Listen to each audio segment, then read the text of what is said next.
All right, thanks everybody for attending our February chapter Zoom meeting. For those of you that don't know, my name's Jesse. I'm the president of Seth Green TU. Couple updates.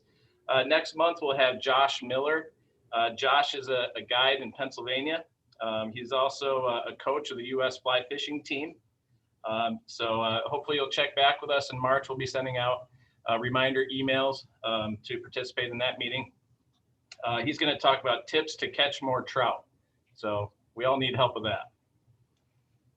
Also in February, I think it's going to take place in March. F3T Fly Fishing Film Tour is having a fundraiser for Trout Unlimited chapters, and the chapters actually get $2 of each rental. So there'll be more information going out about that. I think it was just announced today, so that's kind of hot off the press. Let's see what else we got here. I think that's all I've got for updates. So tonight we're very excited and honored to have Tim Flagler, Tightline Productions. Tim's going to tie a few flies for us tonight, and you're welcome to join in and tie along. So we'll be able to ask questions as we go. So please, if you have any questions, Chris, I think we're going to raise hands and Ralph is on. And just go through that. Yeah, I'd say try to type your questions if you can. It's quite a large group. We got 71 people in the room, so if people are busting in and asking questions, could get a little bit confusing. So, but if you want to take time, Tim, and ask people to do that, you feel free to do that. But in general, I'd say if you just have a question as we're going along, just type in your question and one of us will feed it to Tim. Great. And Tim's wife, Joanne's going to help us out with that too. So thank you, Joanne. We appreciate that. Yep, she's just off camera here. Nice. All right, Tim, thanks a lot. I appreciate it. Take it away. Thanks, guys. Just a couple of things like housekeeping wise. If you look in this corner, you'll see next to the mute button, 3 little dots. If you click and pull down the pin and release, that's going to keep the video on me for the presentation. I'm going to be switching between a couple of different cameras and a video source. Also down at the bottom, like Jesse was talking about, if you guys have a question, just key in down at the chat window down there. But I'll also be at different spots throughout the presentation, kind of just opening it up for questions. And I really hope you guys have questions about the tying. These are kind of 3 early season patterns for me here in New Jersey, Eastern Pennsylvania, Southern New York. The first one I want to do, it's a variation on a Pat's rubber leg stonefly.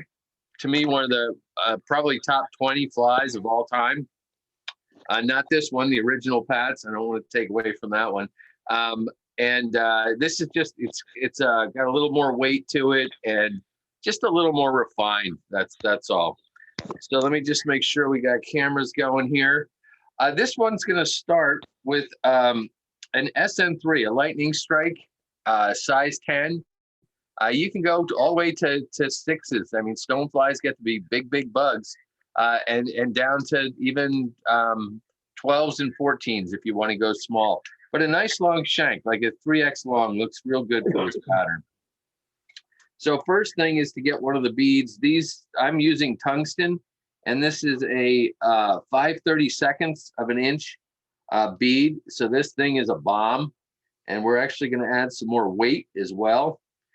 Sometimes it depends on the hook. Sometimes you need to mash the barb on the hook in order to get the bead around. And I'm going to do that. I know the guys at Regal are just cringing right now, but I like to do it deep in the jaws of my tying vise, so I get that just hammered down.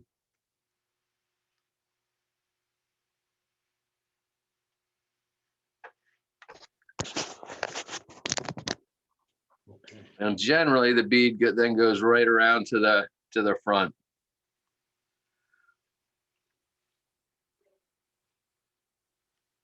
Okay. Next is lead-free round wire. I'm going to be using the 0.02, and I got so sick and tired of tying and having little 1/4-inch pieces of wire all over my tying bench to seem really wasteful. So I've kind of figured out a few different ways to put on lead wire and without any waste. And let me show you this one. This one's pretty cool. Little different. I'm going to start. I have my tying thread. This is just UTC 140 Denier in black. Going to get that started right behind the bead. Just take a few wraps rearward and snip off the tag. Then I'm going to take my thread and go right back to the back edge of the bead. So doing that, what I'm going to do, let me zoom out just a little bit here.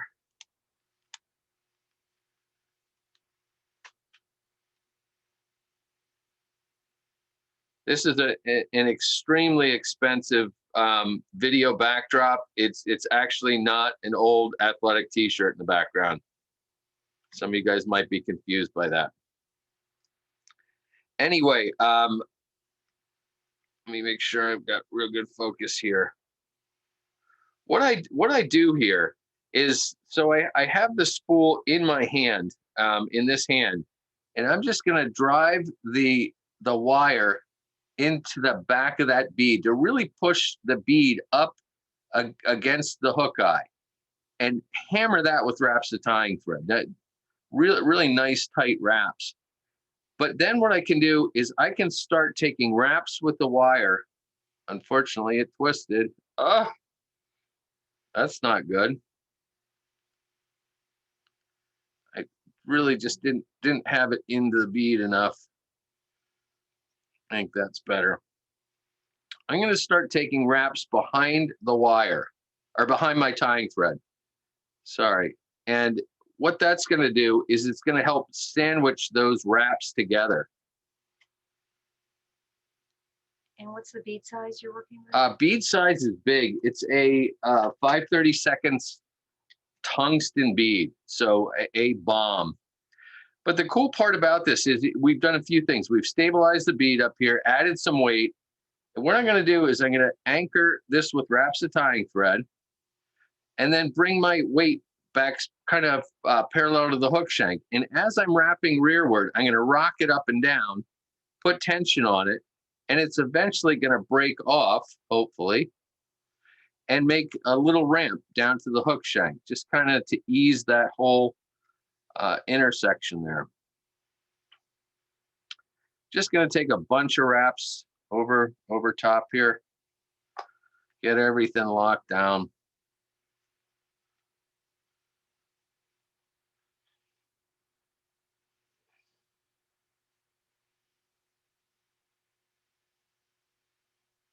Let you guys get caught up a little bit. Next step is, where did the bag go? Anyway, you don't need to see the bag. These are medium-sized round rubber legs in black. Not the smalls, but mediums. Real nice size to work with. They make just beautiful tails on stoneflies. To me, they just honestly look a little classier than the flexi floss that's normally on Pat's rubber legs, the flatter stuff. And what I'm going to do is I'm really not even going to concentrate on length of the tails yet. Just going to get this anchored to my hook shank. And the cool part about it is you kind of pull up and toward you. As you go back, get to the start of the hook bend, and generally the tails just want to splay real naturally, just like on a regular stonefly. And just a bonus, you know, as opposed to like tying on biots or something like that just want to hassle you all day. And I'll just snip that loop off. This is one of those flies that shows really and truly just how lazy a tyer I actually am. On almost all my patterns, I try to make them so you're not making a commitment to proportions till very, very late in the play. A lot of tying sequences, you're committed, you know, 2 minutes into the tie, You're locked into the proportions for it, and I really don't like that. I like holding that off, those decisions off until the very end if possible, so I can make adjustments all the way through. Any questions to this point? Great way to reduce waste. Yeah, it is. It's a neat way to affix the lead. And I'll tell you where it really works, guys, is if you're adding the lead-free wire to a jig hook with a slotted tungsten bead, that nothing like that little end of wire stabilizes a slotted tungsten bead so perfectly. It's ridiculous, and no waste. So kind of standard on a Pats is this variegated, this is coffee and black color. You could do this. They also have kind of an olive, dark olive and a coffee color. And this one, the brown and yellow, is really nice for golden stones. They look beautiful. A lot of guys like the green though, which interesting. Me, not so much. I like the standard old black and coffee. Most of the time, I think, if I'm remembering, you can get, I hope I'm remembering correctly, get away with 2 card widths. So, you know, a segment about that long. Let's hope for the best here. Gonna go up. Anyway, just, you can strip off a little bit of the fuzzies just to make sure that you're gonna catch that thread. I don't know whether you guys just noticed that. I go to take a wrap and my thread goes that loop goes forward. It'll drive you absolutely crackers. Way to get rid of that is just give your bobbin a counterclockwise spin as if you're looking down on it. And watch what happens now. That thread jumps all the way back and catches the end of that chenille. But you guys that watch my tying videos, are probably sick and tired of hearing that tip, but it's a real good one for just about everything. Now I'm going to bind that chenille all the way down to the start of the bend, the base of the tails, if you will.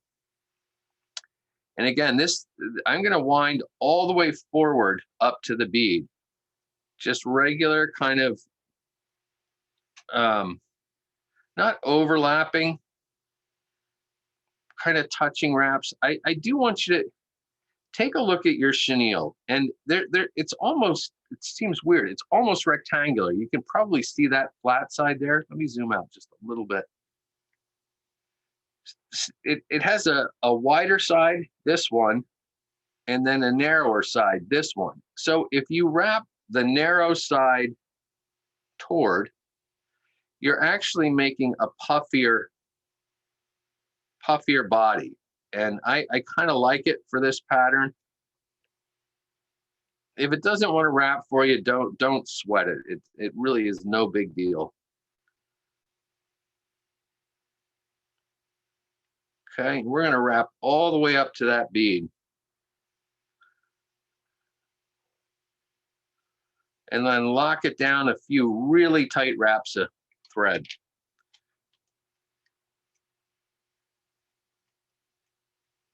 And then just snip that off close. Now, the reason for doing that is, you know, stoneflies in real life have kind of flattened bodies. And so we have some wire under there. I can come in with my pliers and just give a little squeeze down here. That's going to flatten the body. Plus, this also flattens out the chenille a little bit. Again, you don't have to do it, but just a little added character to it. The other thing that you can do to flatten it even further is just trim top and bottom, just to flatten it out. And another thing we can do, we don't want to snip off our tails, of course, but add just a little taper so the body's wider in the front and just a little skinnier at the back.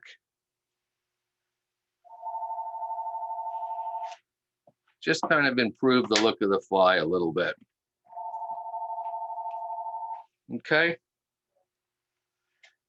Any questions so far? You guys feel free to unmute.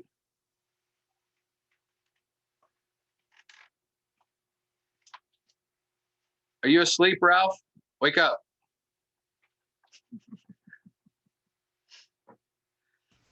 No, I just finished tying a dozen jiggly pets earlier this week. Oh, so you're set on the rubber legs, huh? Yes, sir. What'd you think? You like it? Yeah. Yeah, so do I. I'm real hot on that one.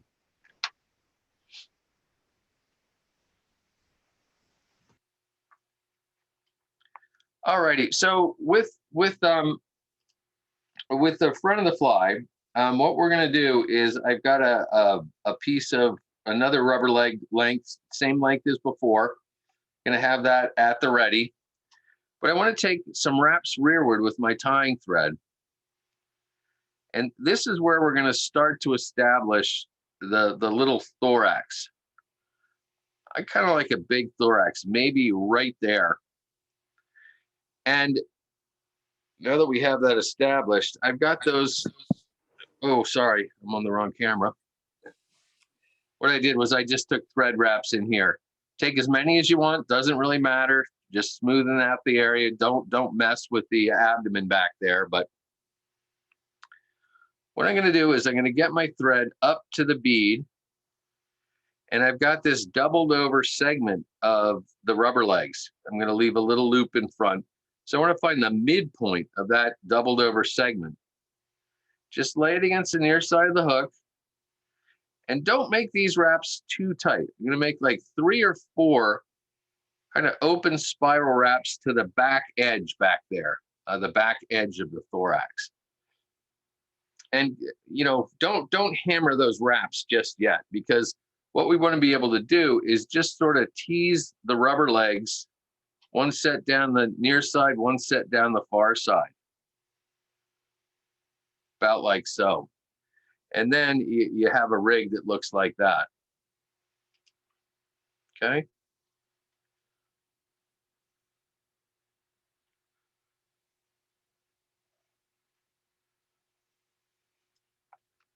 Now, next step is for the wing case. And I've got, this is pheasant tail that's been dyed chocolate brown. I really like the chocolate or dark brown pheasant tail.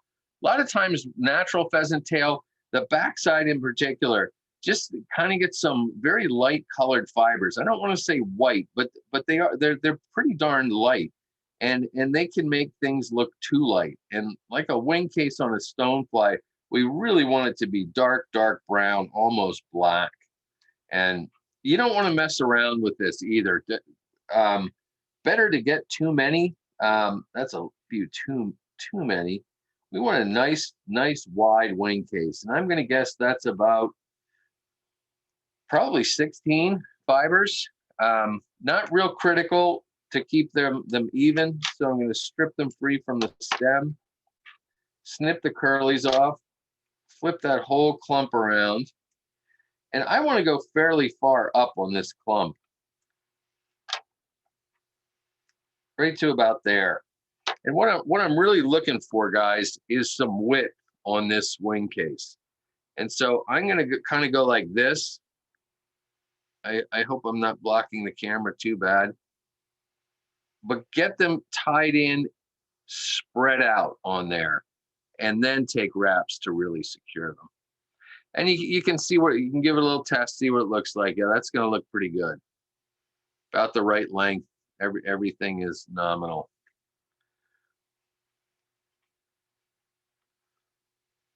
Now let me get zoomed out here for the next step.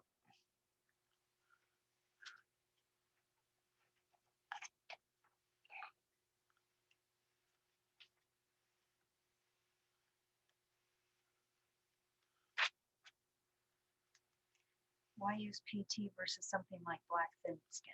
Oh, you can absolutely use black thin skin if you like. I always have pheasant tail around. With pheasant tail, you know, thin skin, you need to cut it to width, and it's nice, it stretches, but I'm just very accustomed to pheasant tail. The other thing, and I'll show you, because we are going to put a UV cure wing case over top of this, is that you do get some detail in the pheasant tail that shines through. And you know, maybe the trout aren't going to see it, but it just looks good. I'll show you what I mean once we get that on there. So we've got 140 denier thread here, and generally that's enough that you can do split thread dubbing. Of course, you could just make a dubbing loop here if you want. Really and truly, you could just put a dubbing noodle on there. But just to show you how to do this with split thread, I'm gonna first get ready a little clump of this is Aussie possum. This is the dark brown, real nice color, and matches the chenille and matches that wing case. I'm just gonna pull out a fairly ample clump, nice one like that. That should work out okay for this. I might even take a little more. We're gonna beef this guy up. And someone asked if you ever use Swiss straw. Swiss straw, that used to be the wing case of choice back in the day.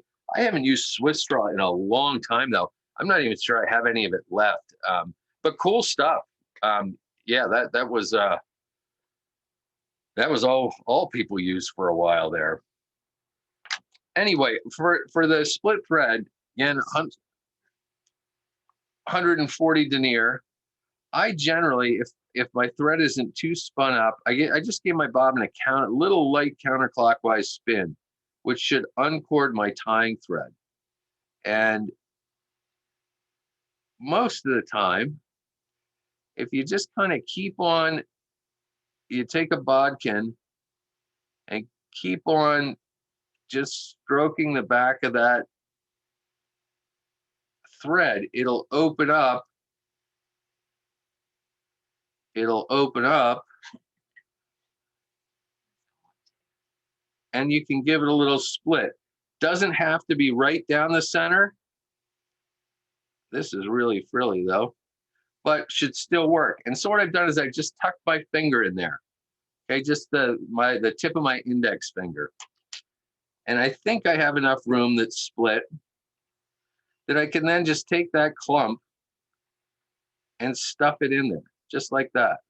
Okay, then I'll take my finger out and I'm going to give my bobbin a really good clockwise spin, again, as if you're looking down on it. And so what that's going to do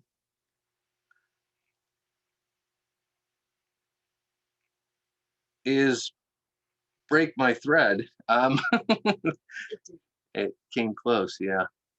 I'm going to pluck some of this out just because Rick said, Tim, you were a glutton for punishment doing the split thread method. yeah.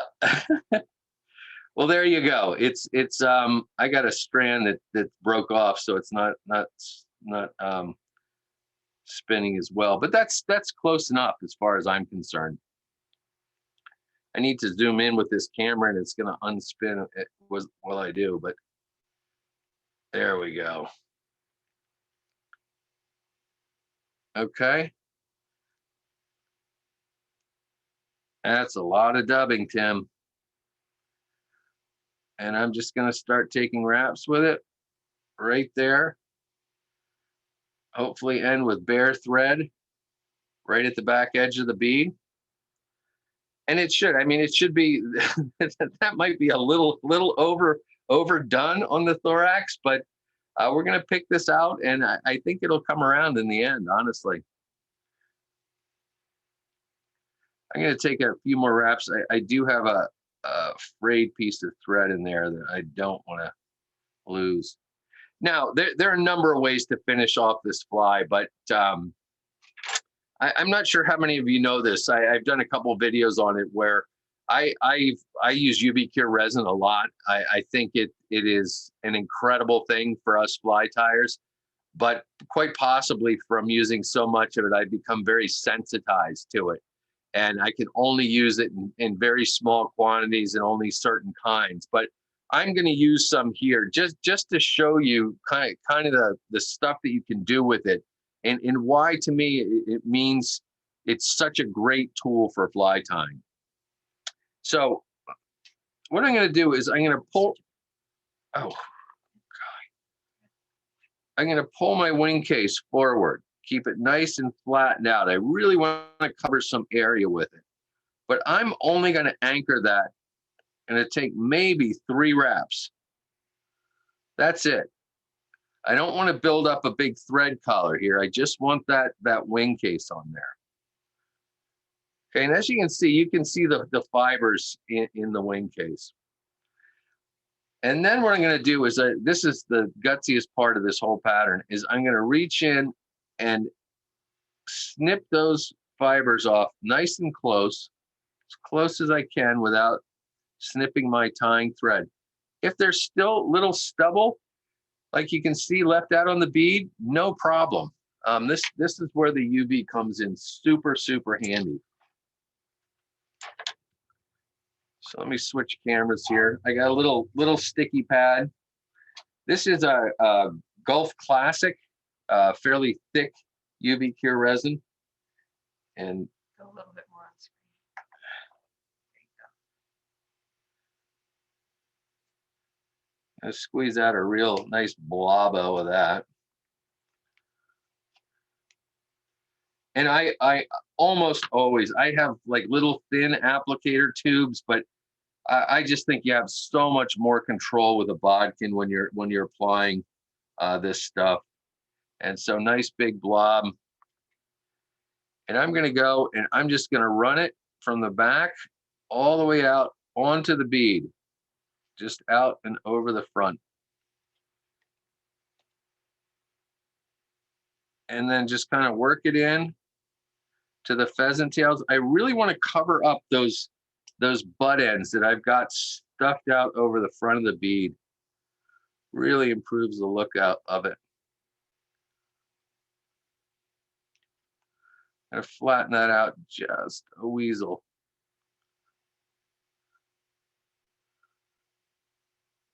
There, we're getting there. Nice big shiny wing case. I'm just gonna let that settle in for just a second, get down in those fibers, if you will. We'll cut that guy off later. He's misbehaving. So yeah, it's still, you can see it's sinking down just a little bit, but that's right about where I want it. Once it's there, just give it a real good shot. I have to lean back so I don't get it's the fumes when this stuff sets off. That's what I'm really sensitive to, the vapor that comes off of it. Cal asks if you become sensitized to the smell of the UV, or yeah, you just answered that. Yeah, it's the vapors, and my skin, particularly around my eyes, my eyelids gets extremely irritated and my eyes puff up so I can't see. Nothing like, my throat closing or anything. It's just a skin irritant. But the fact of the matter is, guys, I can't really blame it on UV cure resin alone. I've been using epoxy and polyester resins since I was in my teens for building boats and surfboards and things like that. And so I've kind of wallowed in the junk and really haven't been that careful. And I think that's root cause of the problem. And Roger asked, is resin different from UV clear finish from Loon? No, they're the same thing. UV clear finish is a resin. And all of them, all the different brands seem to have pluses and minuses. They're all good. They will get the job done. The neat thing now, though, is you may have noticed that I never whip finish. And so because we've UV cure resin that thread in there and those thread wraps, I just go in and snip it off close, which to me is a nice speedy thing to do. And it also doesn't build up a big thread collar behind the bead. Now, we were talking about wing case material earlier. I think you can see that the UV cure resin kind of magnifies those pheasant tail fibers in there a little bit. And it's a little hard to see in this shot, but it just looks cool. And to me looks natural. And so that's one of the reasons for the pheasant tail. There you can see it a little better. Anyway, just to clean this guy up, I zoom out a little bit. I'm going to I tackle the tails and just go in about a hook shank in length, cut them off even.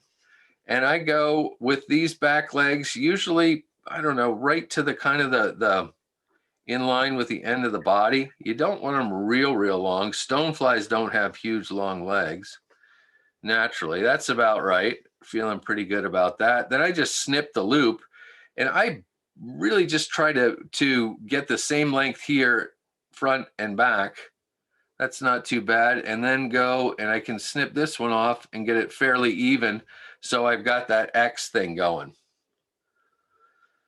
And so that's for me, that's the Pats Plus. I do like to take that abdomen, and if it's not roughed out already, just use a little Velcro, preen that stuff out.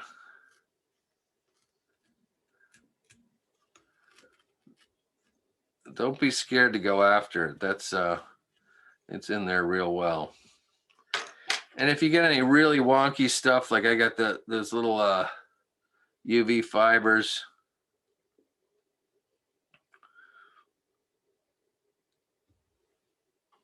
something like that, super buggy, sinks like a stone. And again, I not to take anything away from a regular Pat's rubber legs, it's just a little dressier, that's all.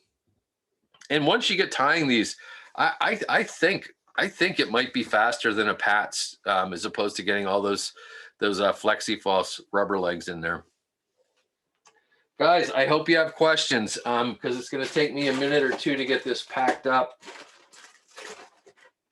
I have a question for you, Tim. So when would you typically fish something like that? Year round, every day. It's a great question.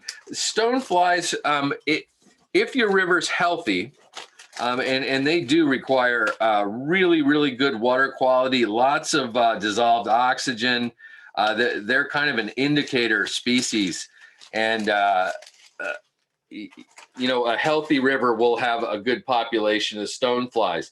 Stoneflies are a little different than mayflies, and depending on what family or genus they are. Some will take, I've heard, up to 3 years to go from egg to full winged adult. And so these things are in our streams kind of year round, all in different phases of growth. And I sample, when I do stream sampling, I do it every month of the year.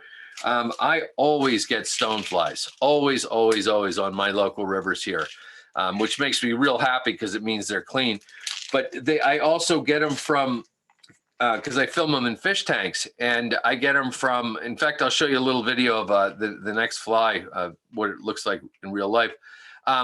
I'll see stoneflies, they look like full-grown adults, except I'm not kidding you, they're less than 1/8 of an inch long, and almost clear, which is wild. But the whole body form is exactly the same as the adults. And I'll get them year round. So there is no reason not to fish a stonefly. Year round, bounce it along the bottom. It's a big piece of protein for a trout, and they're used to seeing them, and they're used to eating them. Any other questions? What are you gonna do next? Next up, guys, is going to be and here, let me play a little video for you. We're going to have them. People have seen these. I haven't been out enough to see them. Some people call them snow flies because you see the winged adults on the snow all the time. Other people call them early black stones, little black stones, willow flies, all sorts of different names for them. But this is one. It's the one that's on the stick, sitting on a giant cased caddis. You can see how small it is. Probably a size 18 is compared to that nasty big case caddisfly. But this is what they look like. And we've got the nymphs active right now down here in New Jersey and Eastern Pennsylvania, and they'll stay that way probably till mid-March. Neat little bug. A lot of them are more brown than black when you look at them closely, but like if you pick them up and kind of look at them in your hand, they look really dark brown.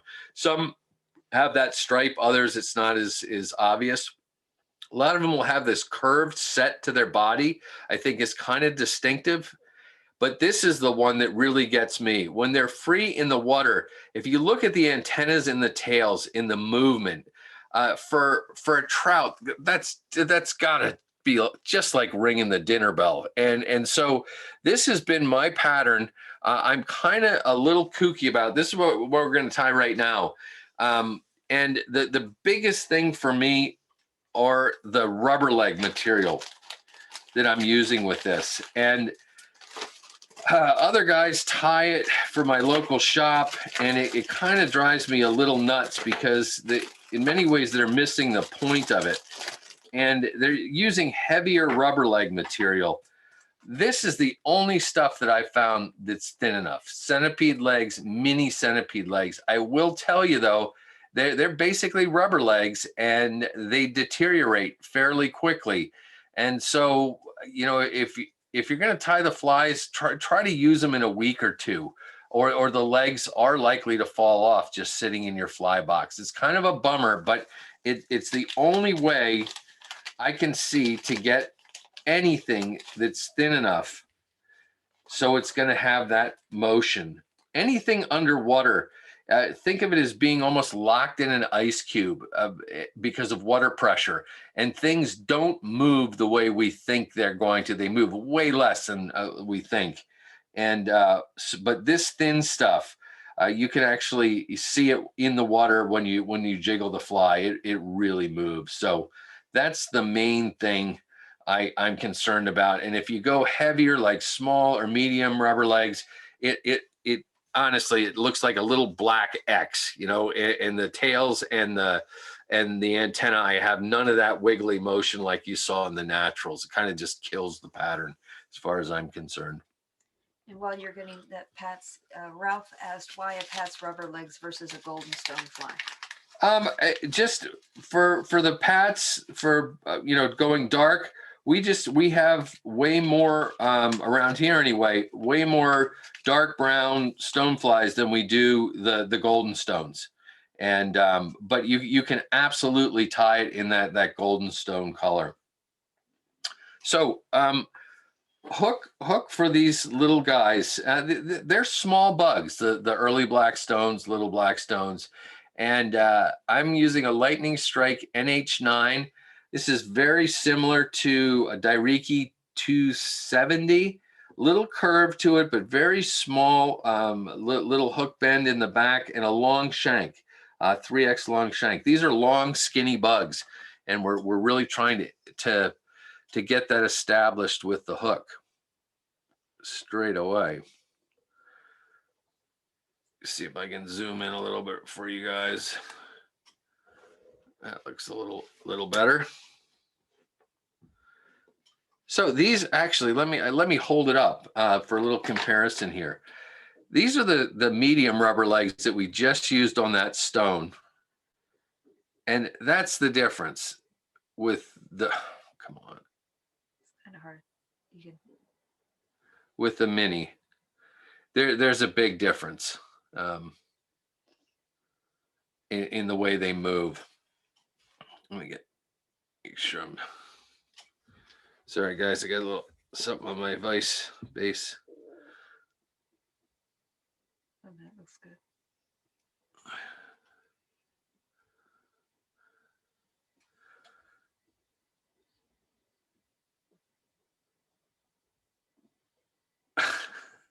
What are you trying to do? I want to get the hook horizontal. There we go. Okay, tying thread.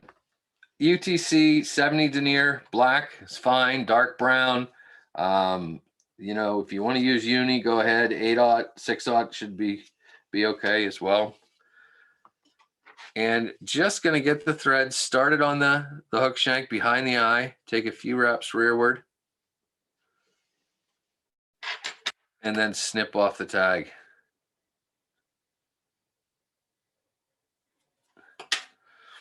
Now back to me rubber legs. As you can see, they're like 8 billion here, and I'm not really too worried about wasting too much material. You could cut this length in half and just use half if you wanted to for it. I'm not going to do that. I'm going to find about its midpoint. And this part's just a little twitchy. I'm going to take a loop. Again, that loop wants to go forward, so I'm going to counterclockwise spin my bobbin, get my thread to jump back. And I do want this stuff pretty much on top of the hook shank. I'm going to pull it up and toward me, take wraps rearward, down the shank, keep on pulling. And I'm actually going to go down into the hook bend just a little. Maybe one or two more wraps down like that. So good looking splayed tails back there. You can see how floppy this stuff is. It's kind of ridiculous. Does the rubber also deteriorate within the bag they came in, or just when tied on? No, and that's a good question. I've had that rubber leg material for years now, and in the bag and in the dark, it doesn't deteriorate at all. Not a problem in the world. But like as soon as it's out in the air or in a fly box where it's getting hit by sun, or it gets wet, you fish the fly once or twice, put it back in the box, it just doesn't last. You'll pick up one of the bugs and it'll be missing an antenna or missing a leg, and it's just kind of a bummer fishing with one that isn't totally complete. Okay. So body of the fly. Again, I'm a little critical with this. Other people use like stretch round rib and D rib, and I'm pretty insistent that it be the stretch tubing in micro size, in black or in their dark brown. And the other stuff just does not behave as nicely as this does. I mean, you can use it, but it's just, I don't think it looks as good. And I'll snip, I don't know, this is a 6-inch length. It's probably enough to make 2 or 3 flies. Does not take a lot. Just get hold of the end. And again, I hate snipping stuff off. I'd much rather just give my bobbin a counterclockwise spin so it can catch that very end. Says me.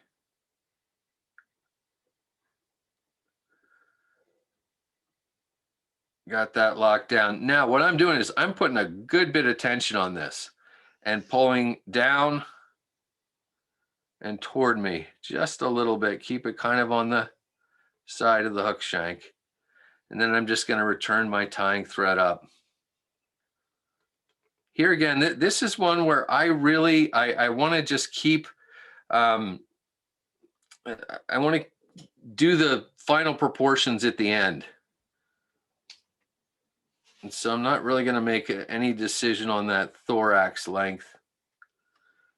But as you can see, I can kind of relax the tension a little bit as I wrap forward, maybe add just a little bit of taper to the body. Not much, but it makes for this really nice natural segmentation. Super slender little body on the fly. Snip that off. And why no bead on this versus the pats? On this one, and that's a great question. First of all, it's a very small fly. This is a size 18. In a bead on an 18, you can do it. It's a little more fiddly, particularly with the rubber leg material and everything. Also, if you let's go just back to it just for a second here. Let me see if I can skim backwards. Look how this guy is in the water. These things are neutrally buoyant, okay? And they behave like something that's neutrally buoyant. If you put weight in there, it just isn't going to move as naturally as it does without weight. Now, I use the pats because that's a fly that I want to get down to the bottom. And actually, I'll use that pats as a delivery vehicle for this little guy, which I'll have off a tag above the pats, okay? I want these little flies like this to look as natural as possible, move as natural as possible in the water. And as a result, I won't put any weight on them, and I'll fish them off a very fine tippet, 6 or 7X for these guys. And I really think that that makes a difference. If I could fish all unweighted flies, I would.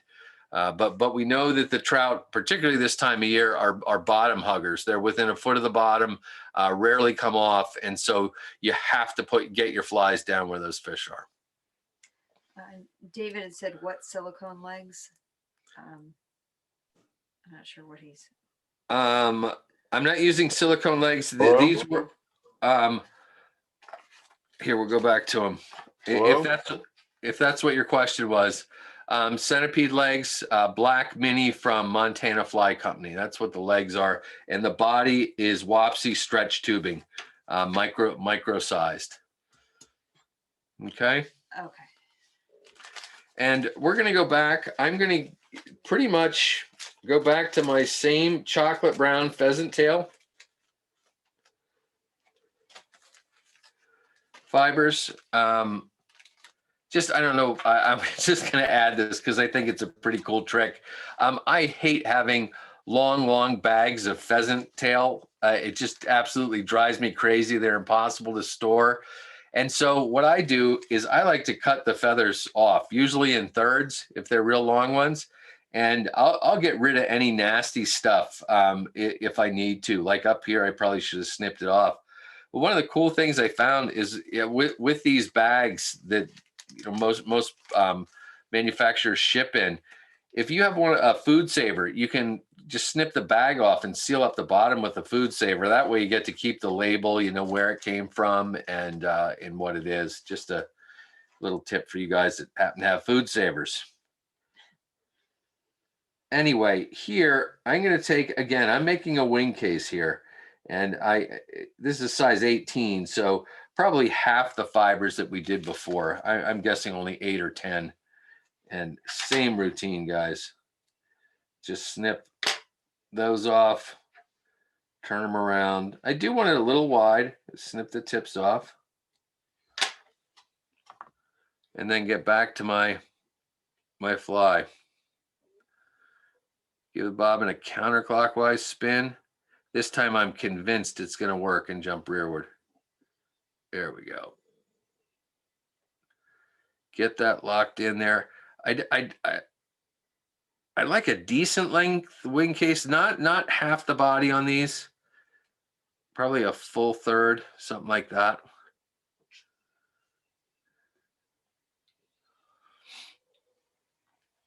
Okay. And then with this one, I am going back, believe it or not, same Aussie possum, the dark brown, but I'm just going to take a little bit this time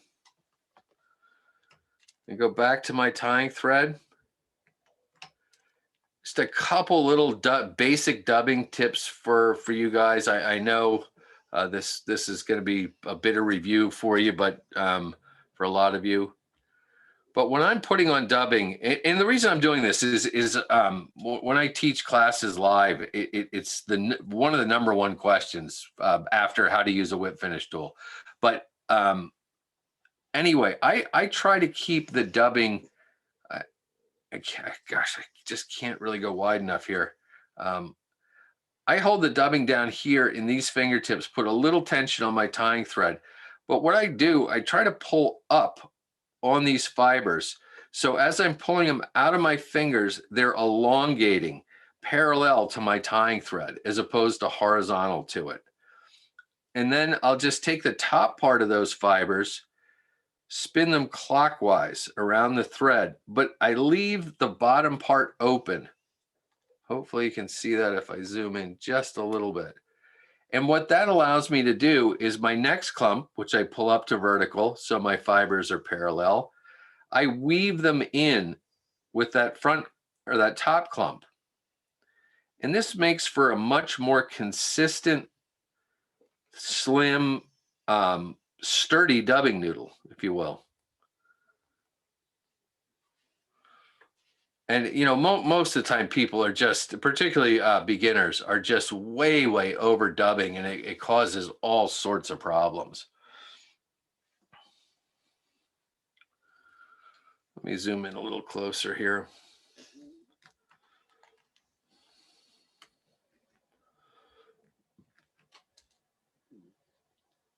Nice and focused. So I'm going to start taking wraps with that dubbing needle. I want to begin right at the rear end of the wing case, work my way forward, and hopefully hit bare thread right when you reach just about the back edge of the hook eye.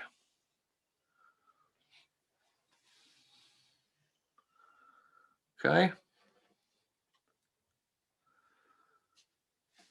So you guys get caught up. I'm going to get a drink. You want a question? Yeah, Do you have a recommendation for an early black stone dry? I do.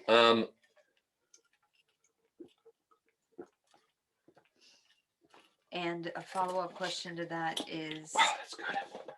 and would you use anything with an elk wing for said dry? As far as the dry fly goes for the early stones, these are stone flies, guys. And so stone flies don't generally hatch out on the water. They crawl out on the banks to hatch and become winged adults. It's not like a lot of mayflies. And so we really, there's not a whole lot of dry fly activity with the early black stones, sort of. Because you have those stones, the adults that come back to lay their eggs, and they will fall spent on the water. And a lot of them in that process will skitter along the water surface. And for trout that haven't seen a winged adult bug in months, they kind of go bananas for them and chase them down. But it's very hard for us as anglers to fish those things. If you see them skittering around, put a dry early stone on. My dry early stone, and it's I have a tying video of it. It has a neat little wing on it that's made with a Coq de Leon feather, for you guys familiar with wally wing, it's almost like a wally wing, sort of, that sticks out of the back, and it has a CDC body on it, and then just a grizzly hackle in the front. And I've done well with that thing. It skitters on the water surface nicely because of the hackle, and I snip off the bottom of the hackle so it's flush with the water. And a neat little fly, size 16, and yeah, a cool bug. Okay, would you use anything with an elk wing for that? You could use an elk wing instead of that little wing. The thing is, with those adults, when they're doing that on the water, their wings are kind of down, as opposed to up and flying. They'll pulse their wings a little bit and then go. So to me, that the flat wing looks a little better, sells it a little better. Let me, golly. Nope, don't have one handy, or I'd show it to you. It's a neat little bug. Yeah, Joan says she can send you a link, and you can tie that fly. It's a fun tie. It's not my pattern. It's from a PA guy who went by the name of Johnny Utah. It's not his real name, but you can check out his video of it from way back when. And Edward wanted to know, do you see these small stone flies in Ken Lockwood Gorge? Yes, these are, they're about to be all over the place here in New Jersey. It is a prolific hatch, and they're called snow flies because a lot of times the first place you see them is walking on the snow on the banks, and they stand out like crazy because they look like they're jet black on the white snow. Real easy to see, and the trout. Here, I might even be able to. Let's take. So there's the bug. We still have to finish it. I forgot about that. I have a Euro style that's more jig style, kind of a cool fly too. Same idea though. Same rubber legs, just more Euro style with a hot spot. But you can see snow on the ground, and this was a couple years ago. right this time of year, you know, warms up in the afternoon, and there's that early stone. I was fishing it with weight in order to get it down there rather than another fly. But yeah, really, really, really good pattern. There it is. Geez Louise. That's the dry. So kind of a cool looking little wally wing on there that's real fun to tie. Looks very realistic as far as I'm concerned. Stop. And then that CDC body, and again, just grizzly hackle for the hackle. Fabulous imitation and easy to tie. All right, we should probably keep Yeah. going. Yeah, we'll finish this fly off real quick, guys, because I do want the next one's a streamer, and love fishing streamers this time of year. I'm also, my battery's about to croak here, but what I'm gonna do, Switch it. same as pull my wing case over, lock that down, just reach in with my tying scissors. This is kind of there are a couple different ways to do this. You put a wrap or two around behind the eye, which sometimes helps to keep it clear.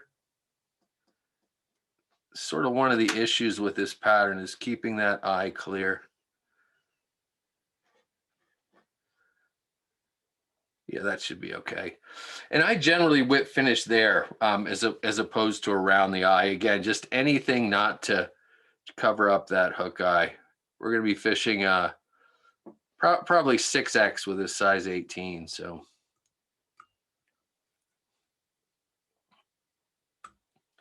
little whip finish. And as far as where we're going to leave these, snip the front loop back at least a full hook length. You know what? Why not make it kind of like a caricature of a early stone? Really let those micro rubber legs do their thing. And then just to finish it off, because that wing case is very, very vulnerable. Just a drop of Sally Hansen or head cement, let that sink in, kind of get down on those thread wraps a little bit, and you're good to go. Super cool little bug, nice fast tie, cheap, no real fancy materials. You just kind of have to get the materials right, and once you do, you know, you're set. You can tie 8 billion of the little things. Questions? Any way to weigh it down? I said earlier, I do not like to weight these things. I'll use another fly, a tandem rig, to get these things down. It is really interesting to me that and this is, as far as I can discern anyway, it really is a fairly recent trend that people want to, fly fishermen and tyers want to add weight to everything. And I'm just not really convinced of it. And I have some weighted patterns that I like to fish, but if I can, I like to keep the weight as split shot, or use a fly that's the weight. But if I can have a pattern that's weightless, I'll do it. Techniques like drop shotting, where you're relying solely on split shot for weight. I'm sure Josh Miller will talk about this next week, where you can have 2 unweighted flies, extremely effective that way. So yeah, I'm kind of off the whole, heavily weighted fly thing, except I use Euro style jigs, which are heavily weighted all the time. So I'm lying. But again, if I can keep them unweighted, I will. Keep coming with the questions. Tim, I have a question as you kind of unpack your stuff to get into your next Go piece ahead. here. Yeah, frequently when I listen to you, you always talk about like these very specific hooks and things like that. I mean, which sometimes I look up and I'll just be the new person in the room. I mean, is it really that important to get the specific hook, or is it just the size that's important, the style? And then I guess the follow up to that is what draws you to those specific kinds of brands of hooks that you're using that to give those recommendations? It's a great question, and it's a question that a lot of people who are newer ask, but it's a lot. Even advanced tyers really don't understand hooks in what we're after. To me, it isn't necessarily the brand. A lot of it has to do with the length of the hook. Okay. And when you see 1, 2, and 3x long, that's the stuff that you really want to pay attention to. And with, longer bodied flies, nymphs and things like that, many nymphs are longer bodied flies. And so you want a longer shank on a hook. A minnow for a bait fish, for example, is long as opposed to tall, if you will. And so again, a more of a long shanked. Whereas if you have something like an egg, which is obviously round or oblong or whatever, a shorter shank hook will do. And so to me, that's the big criteria. I want to have enough hook gap so the trout can bite and get hold of that hook. And some flies have a lot of material toward the rear, and then you'd want a wider hook gap if you can, just so you're not blocking the hook gap with materials too badly. So those criteria. A lot of this, though, it really is just experience. In terms of brand, I stick with established brands, and maybe I shouldn't do that.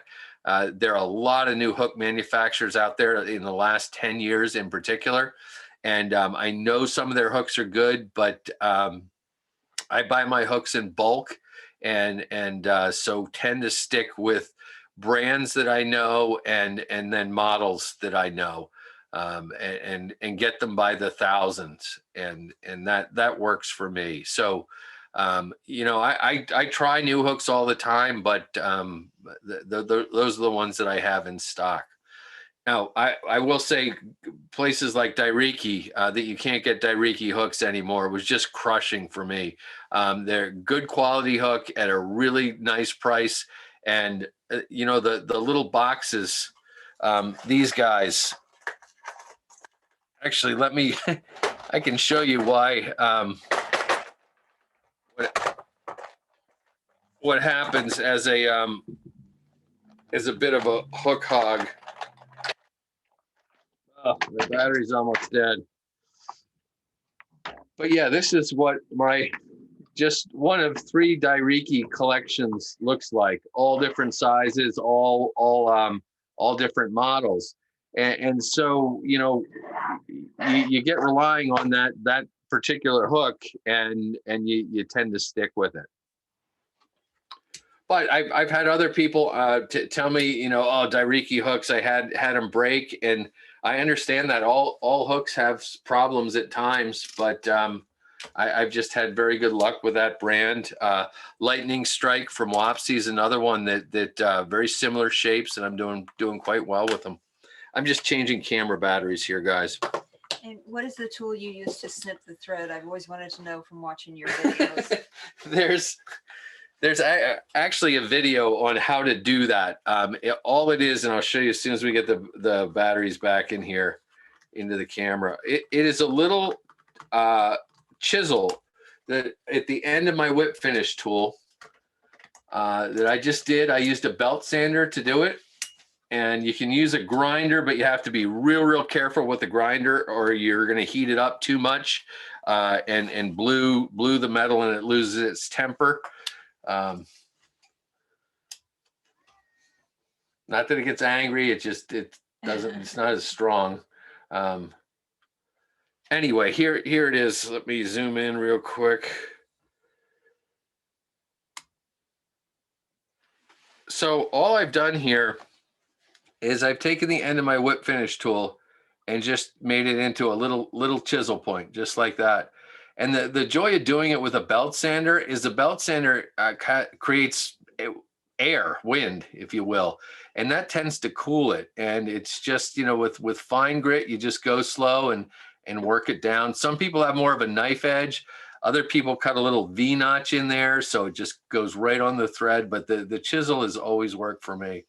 I saw a guy doing it. Gosh, it has to be one of the first fly fishing shows here in New Jersey.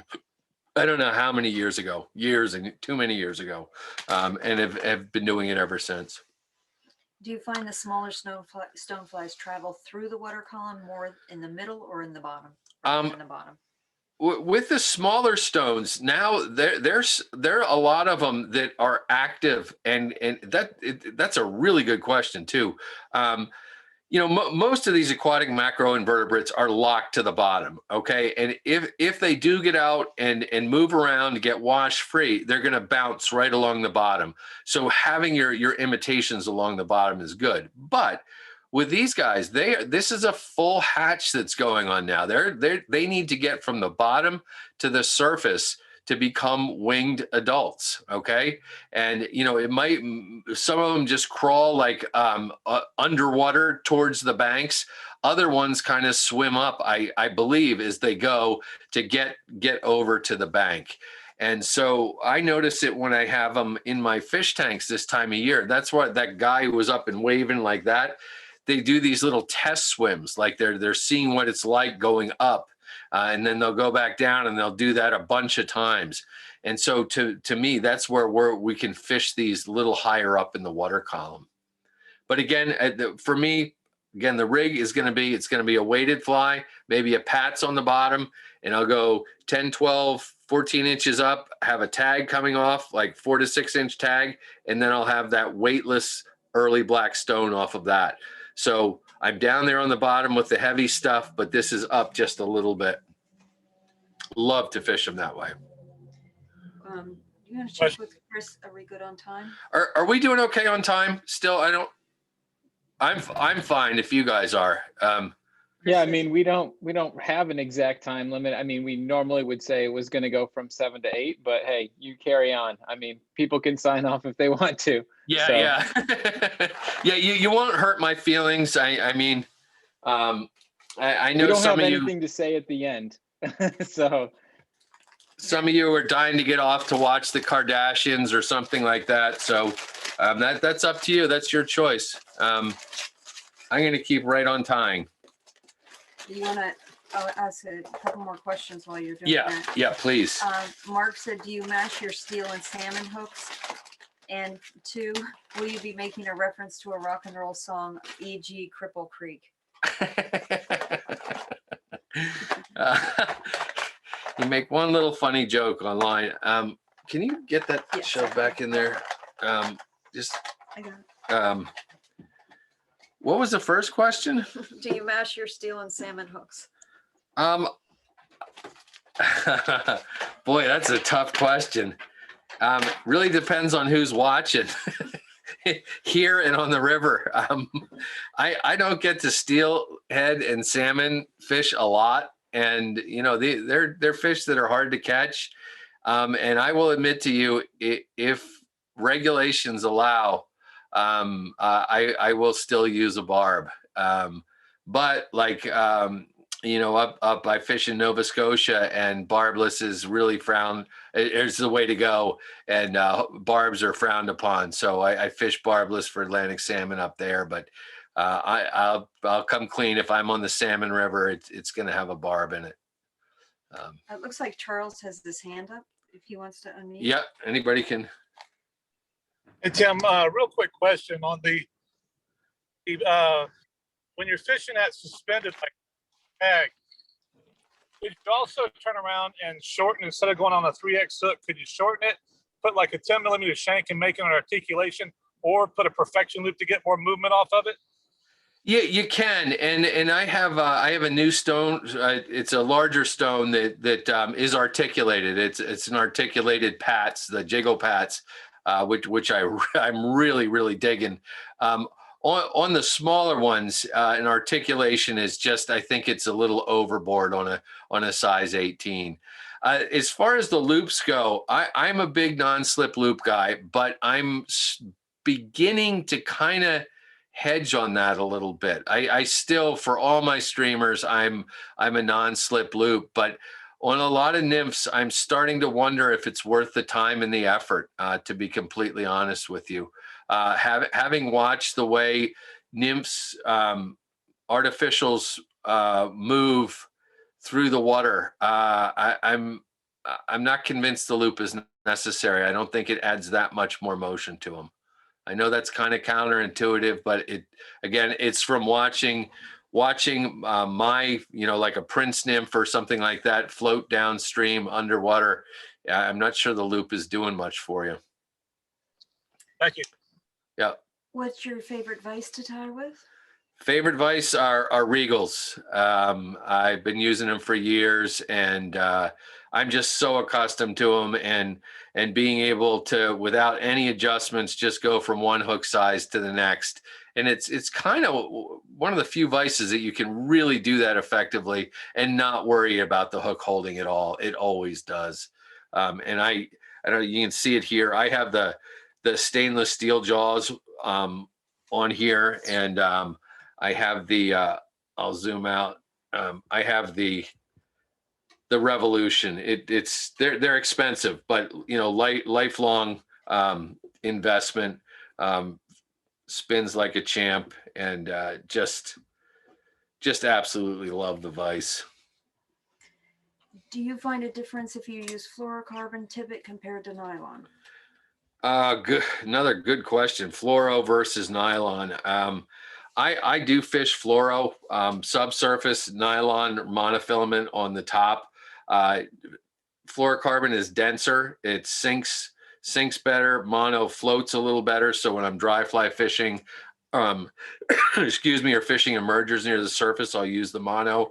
But everything else is fluorocarbon.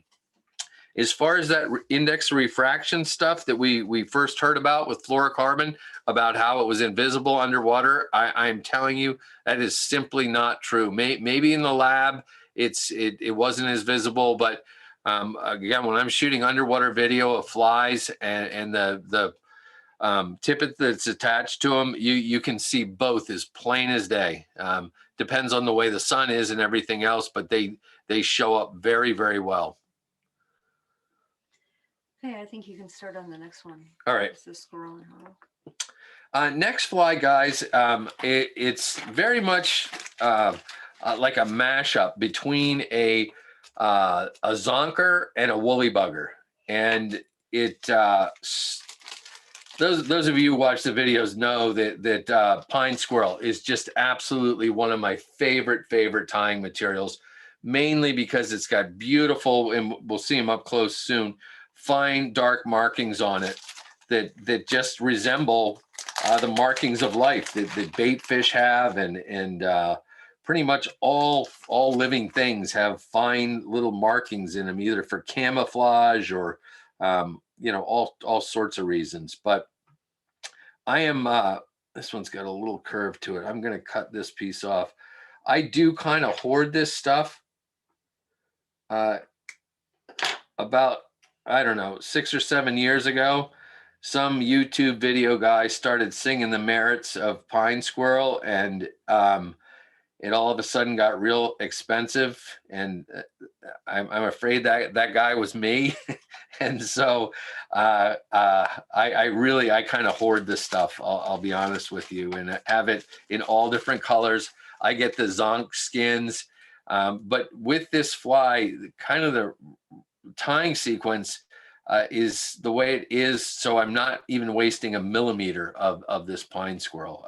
I really love it as a tying material. The other thing that it has all over rabbit fur, first of all, the hair is at least half the length of rabbit fur. And when you're tying smaller patterns like this one, a size, I think we're going to do an 8 or an 8, you need that smaller fur. Also, probably the biggest thing of all, the hide is next to nothing compared to rabbit.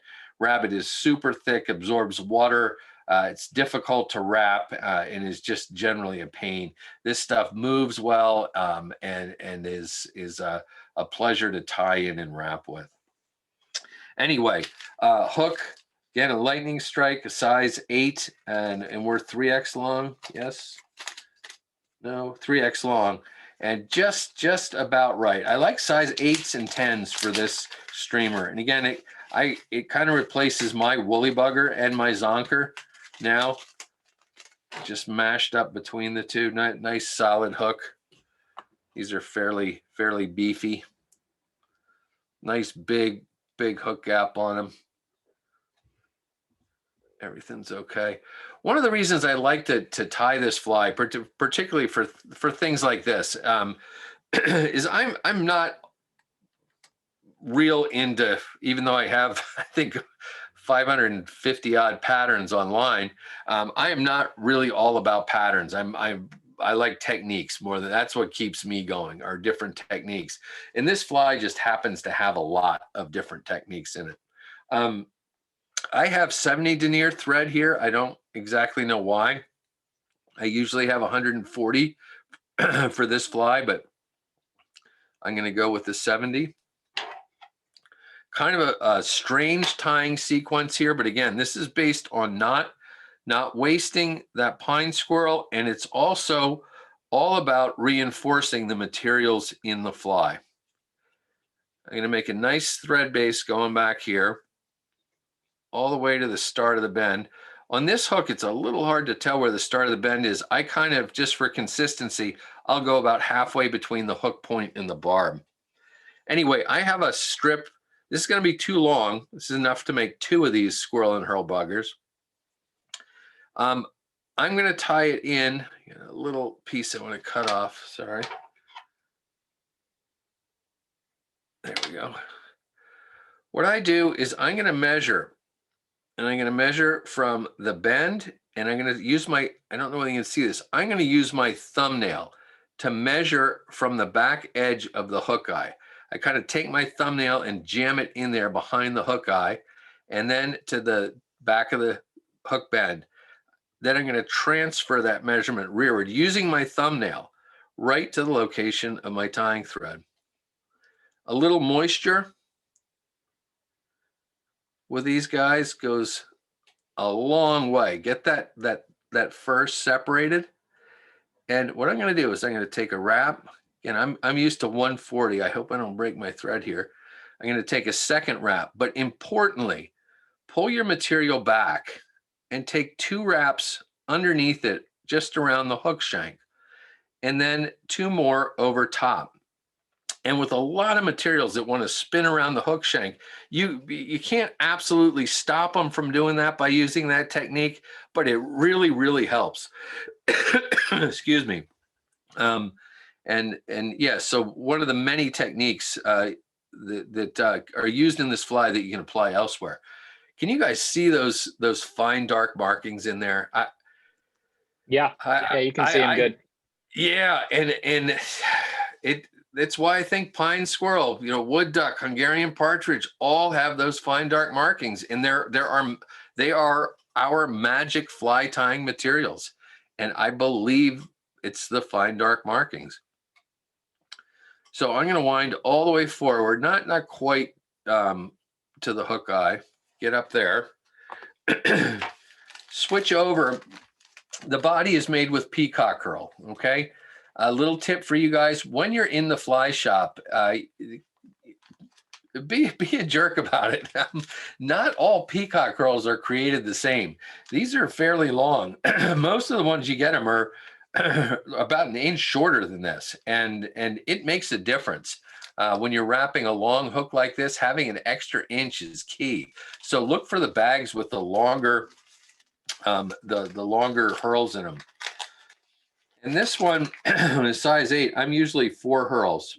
I just pick, there's a couple bad ones in there. Just pluck 1, 2, 3. That one's stuffed in there backwards. 4. Oh, got a short one, got another short one. I'm going to pull 2 more. You want to just make sure that you have 4 full-length hurls. Wow, those are bad. I'm going to just grab a whole nother bunch. Here, singing the virtues of this pack, and there we go. So there, I check down here to make sure they're all about the same length. Have them roughly by the tips up here. These brittle tips are kind of worthless, so we're going to cut them off. But go back up here.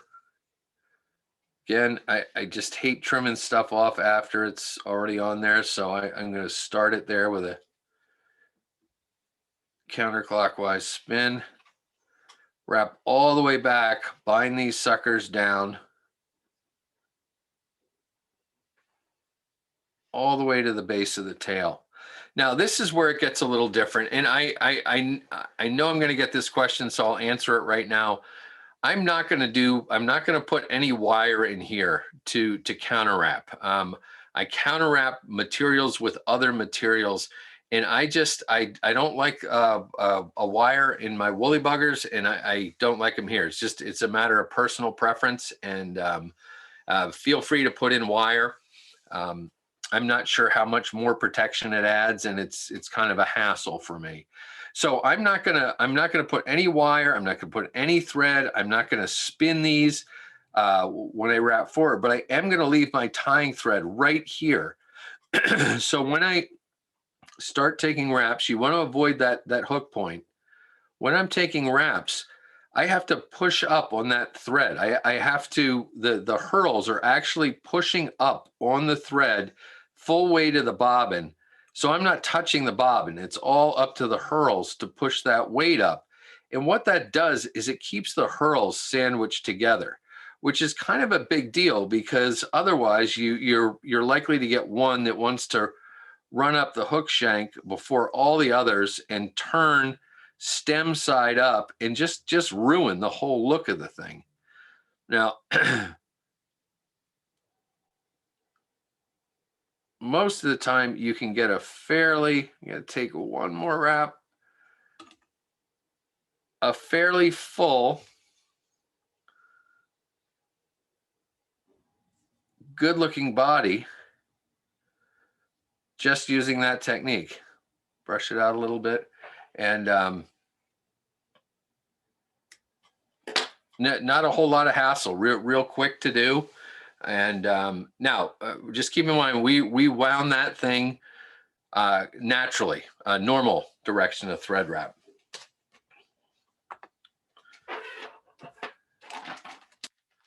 The other thing that some guy got online and started hawking were these bugger packs from Whiting Farms. Are real value, but they have gotten expensive. I think they used to be $12 and they're over 20 now. I think they might even be 24. So my bad on that one. One of the cool things you can do with this pattern is, I have fairly dark pine squirrel here. I can use lighter hackle to kind of lighten the belly of the fly up. Even you could use a cream color or a white or a grizzly underneath and really get that contrast going. I like to use fibers that are about like you'd use on a dry fly, 1.5 times the hook gap. But that's the wonderful thing about these bugger packs is the feathers are really nice and long. And unlike saddle hackle, where the fibers are just huge and you have to go through a whole pack just to find one that's moderately usable. This, it's, just about every one. And they usually ship you different sizes all packed into one area. The other thing that people are doing now, this is from my buddy Evan Brandt out at Sidling Hill Hackle. And he's just got some gorgeous rooster saddles that really tremendous, long, beautiful. In fact, you know what? I'm going to use one of these because they look so good.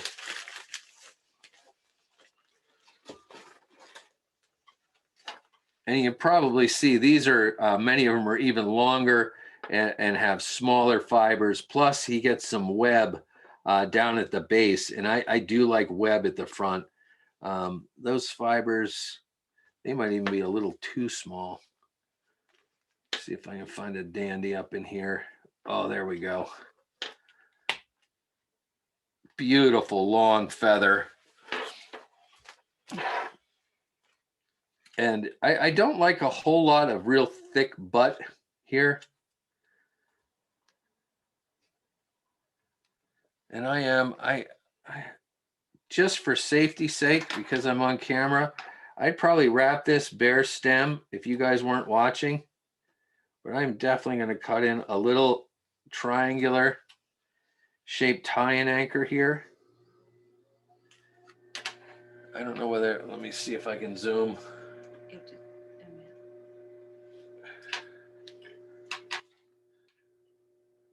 Just a little something like that, and little Christmas tree down there. And those barbs really help to keep that slippery hackle stem from pulling free underneath your thread wraps. So I'm going to go out here, and same thing as, I know I sound like a broken record, counterclockwise spin my bobbin, and that first wrap's going to jump rearward and catch that stem. I have the shiny side of the feather facing me at this point. I do want to leave just a little room behind the hook eye. We're going to have to pull that squirrel forward. So at this point, this is where the tying sequence gets even weirder, but bear with me. I'm going to pull this feather forward, kind of out of the way. Now with my tying thread, I'm going to spin my bobbin clockwise. You might even be able to see the thread just get smaller and smaller and smaller. It's cording up, it's getting smaller in diameter and stronger. And that's going to allow me, I'm taking cross counter wraps over top of that delicate peacock curl. Okay, I'm wrapping back, so I'm making like a whole bunch of little X's. And as you can see, it's because that thread's so thin, it's not really matting down the fibers. They're still standing out there real nice. Get to the base of the tail. But I've really reinforced those fibers there. And because the thread is nice and thin and it's down in the fibers, it's protecting itself down there. So next step, let me zoom in a little bit for this one.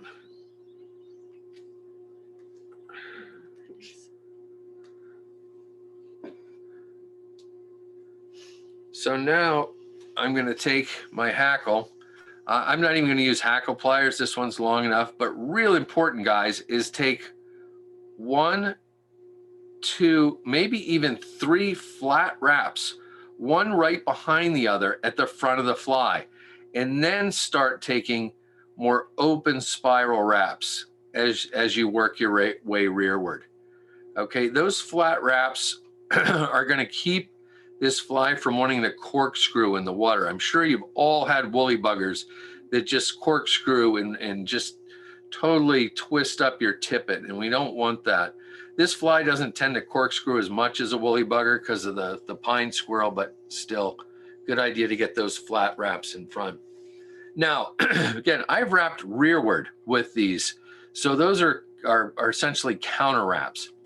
I'm gonna reach in with my tying scissors, snip that. You can break it off if you're brave. I'm not feeling real brave tonight.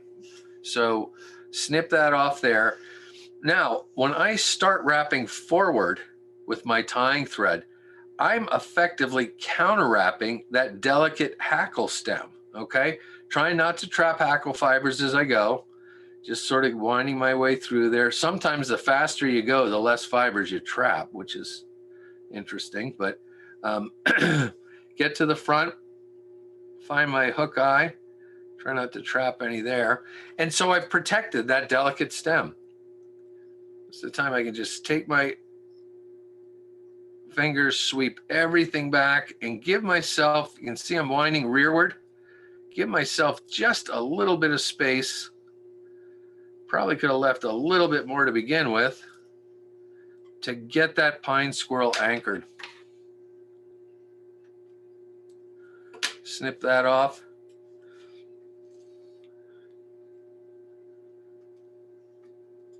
And we're gonna give this guy a little alfalfa part in the middle. Wet my fingers. Bring as many fibers down along the sides as I can, and then quickly pull the pine squirrel forward, zonker style. Again, wet your fingers. Get a little space established in the fur. And I'm going to try to sweep as many back as I can. And we're gonna do that same tie down, lockdown as we did in the rear. 2 over top of the hide. Again, I should be using 140 here. 1, 2 around just the hook shank. And then 2 more over top of the hide. I'm gonna keep on taking them just because this is fairly thin tying thread. I'm gonna work my way rearward. Now, the trickiest part of this fly is we wanna snip that hide off close. We don't wanna block the hook eye, but we also do not wanna snip the tying thread at that point, at this point. That's kind of a real bad thing. And so I basically use my hook eye as a guide. Say a little prayer and then snip. Missed on that one.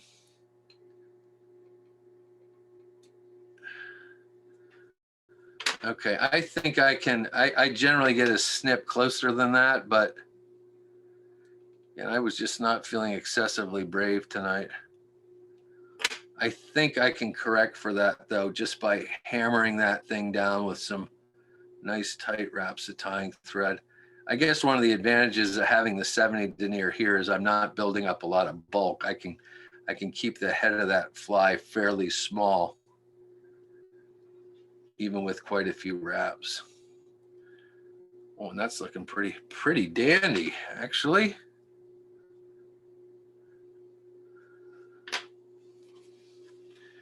And then just a whip finish real quick. 5 or 6 turn back to front if you can. Makes for a slightly neater, more effective knot.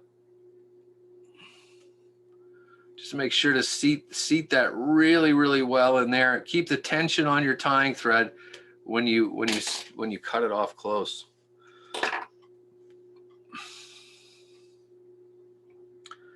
This is one that really and truly benefits from a drop of head cement. There's a lot that's tied in at the front of that fly, and we don't want those thread wraps coming unraveled in any way.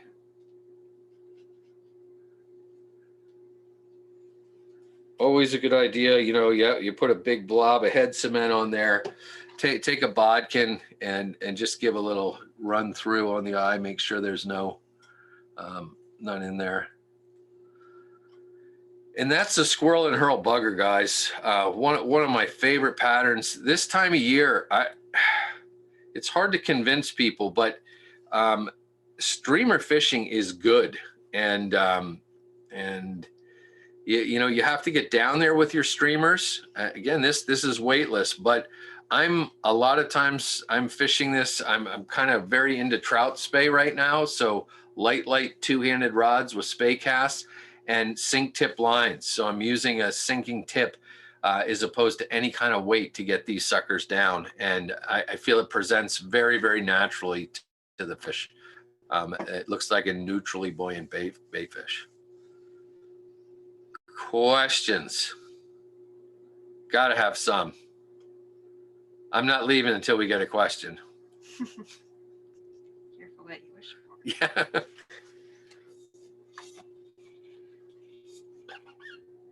good. You're getting some good reviews. Yeah. Comments, Yeah, you got a lot of great feedback in here, Tim. Everybody loves what you've been doing in here. Oh, okay, great. Do you ever fish 2 streamer rigs? Oh, no, I want to answer that question though. What color combos do you use for that fly? All sorts of them, color combos, and you can go hog wild. Well, one of the colors that they have, it's they call it crayfish. I think it's called crayfish, kind of like an orange with black stripes on it.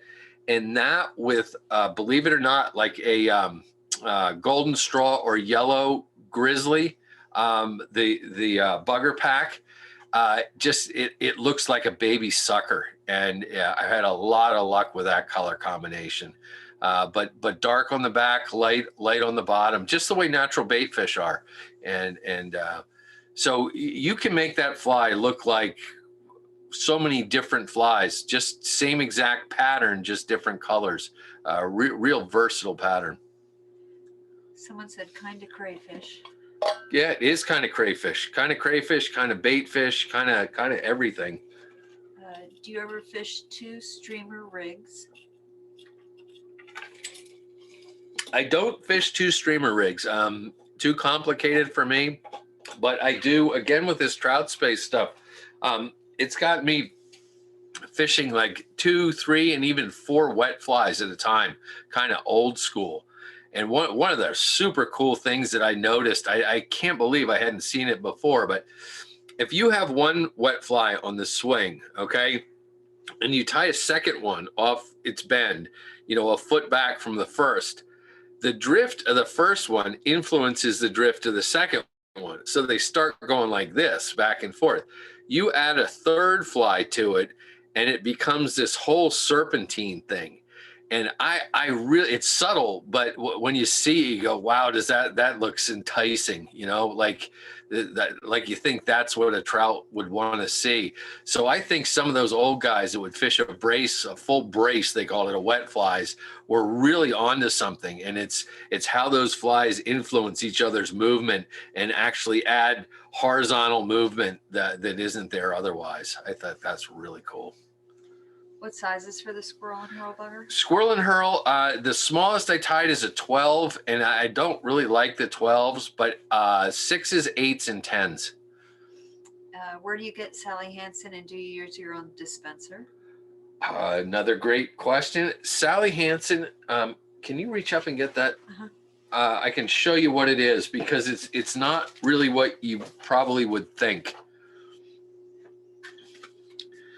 The Sally Hansen I use is called Hardener, okay? It's not actually a nail polish.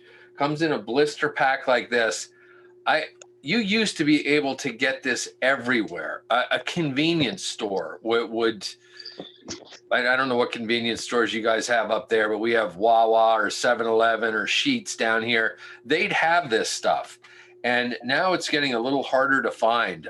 Even Walmart, I don't think, is carrying it anymore. But it's the hardener, and that's all I use. None of the fancy, quick drying, anything like that. And it's generally the cheapest of the Sally Hansen. So I use that along with a applicator bottle. Things get a little thickened up. I just did a video for Orvis on this, 1-minute tips and techniques.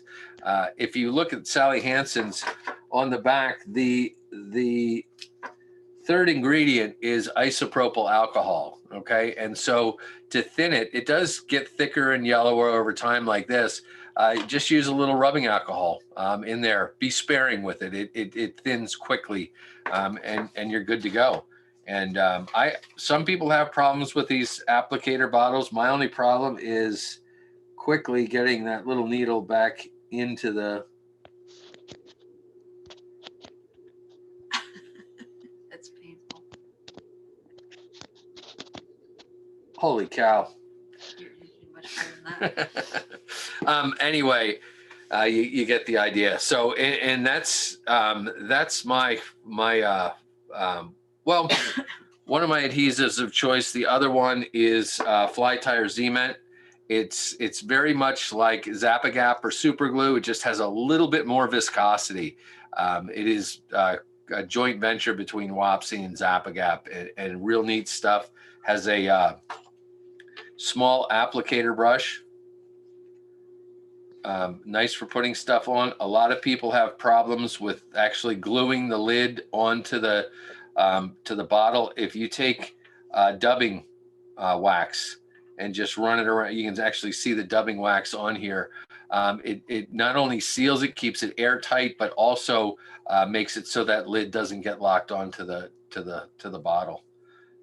Before I discovered that trick, every bottle of stuff you could see the vice grip marks in the lid. But would you be willing to tie a green ghost for us on YouTube? a green ghost. I'm not even sure that I know what a green ghost is. I could look it up, and then I can't do it for you right now, but I'd be happy if I can find a green ghost and see what's involved. If it's one of these like Carrie Stevens 6-month-long efforts, the answer would be no. Comments. If you use rust and orange colors, would it emulate a crayfish? Kind of what we. Yeah, the rusted orange sort of looks like a crayfish. To me, it looks more like a sucker. A sucker that's in full spawning colors, if you will. Crayfish, a lot of the ones we have down here, honestly, are green. They are not really orange or black, and not even brown. Green. They have beautiful blues, very subtle blues in them, and some orange things, orange tips on their claws. But generally, they're an olive green. That's why I believe an olive woolly bugger works phenomenal as a crayfish pattern. What width on the pine squirrel zonker strips do you prefer for that pattern? Whatever Wapsi does, they're very thin. It's less than 1/8 of an inch strip on the zonked. They're smallest zonks on the full skin. And I think that's all the questions that are there. All right. Oh, top 2 favorite bands. No, That's a hard one. That's a real hard one. I'm going to say number 1 would be the Grateful Dead, but you can probably tell by the ponytail and the beard, so no surprise there. But yeah, we'll stick with that. You ever tried to fly with using wrapped lead? Like just wrapped lead? Before you put the peacock curl and stuff to weight it, you use the non-lead weight and wrap it around the hook shank, and then put the peacock curl and all over the top of it. You could. It would be a bomb. It would sink like a stone. And again, I do like to keep the patterns, where I can weightless and use other means to get them down. But yes, absolutely. You could also, the fly looks real good with a bead head on it too. And probably a combination of a bead head and some wire wraps that go about halfway down the shank would work real well with the squirrel and hurl. Thank you. Yeah. Guys, thank you very much for having me. I hope you learned something. Like I said, I'm into the techniques more than I really am the patterns. I love seeing the tricks and techniques, and that's what keeps me going, keeps me making videos. And yeah, any other questions you have about the materials or anything, we'll get a recipe list out to you, and I guess Chris or Jesse can kind of disseminate it. Yeah, we've got that list. It's already out there. It's on the website. Okay. People can find it, and then that'll go up there alongside the video. Tim, we can't thank you enough. It's been a great session. That's so many different things that you don't talk about in the YouTube videos, with the opportunity to interact. I think this was really valuable to do it this way. So really appreciate it. I know everybody seems to be appreciating it in the comments. You should definitely read through them if you're feeling discouraged any day. It'll give you something. And then I guess just to everyone else on the call, thank you for being here. We had, I think, almost over 100 people viewing between what was on Zoom and what was on Facebook. And so a lot of folks interested, people from outside the New York area as well. And if any of those people are on, feel free to just leave where you're from in the comments. We'd love to know that as well. And then we've got obviously Josh Miller coming up next month. And I think that'll be a great session. So thank you so much. Chris, can you do me a favor? Yeah. Since you got Josh coming, Josh is a good friend. And I will tell you that never fish against that guy. He came here and absolutely kicked my butt on my home water. Water that I guide on, I fish on, and he destroyed me. So he's at a different level. But I want you guys to do me a favor. Just sometime during his presentation, ask the question. So Josh, we heard you're a rock star. Can you tell us about that? Okay. Okay. So, right, so someone's got to promise to do that for me. I'm writing it down. I think you will be shocked by the answer too. So. All righty, guys. Cool. Have a good night. Stay safe. See you on the All water, right. hopefully soon. Thank you. Appreciate it. Yeah. Bye-bye.